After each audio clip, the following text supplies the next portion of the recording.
खबर शामिल करते हैं हमारे रियाज अली डिप्टी ब्यूरो चीफ जोर न्यूज सैटेलाइट खैबर पख्तूनख्वा। जी, मैं इस वक्त ज़िला हंगू तहसील टल दोआबा नारियाब सूची बंडी में मौजूद हूँ, जो सेंटर कोरोम से मुतासरा जावे का बाशिंदा मलक गुल अहमद ख़ुदैतखिल ने मीडिया को बताया कि हम अपने वतन से मुतासर हो चुके हैं।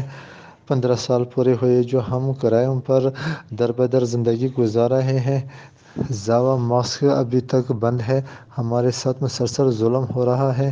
इस मौके पर मलक नूररहमान ख़ुदैतखिल ने मीडिया से गुफ्तगू करते हुए कहा कि हमारी सूरत हाल से हुकूमत पूरी तरह वाकिफ़ है, लेकिन अभी तक कोई तवज्जो नहीं दिया। उनका मज़ीद कहना था कि हुकूमत हमारे साथ इंसाफ करे, जो हमारे मुतासिरीन को मुआवजा दे। हमने मुल्क के लिए कुर्बानियाँ दी हैं।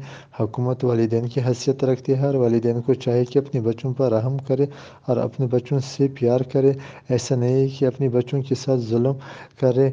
हम भी पाकिस्तानी हैं।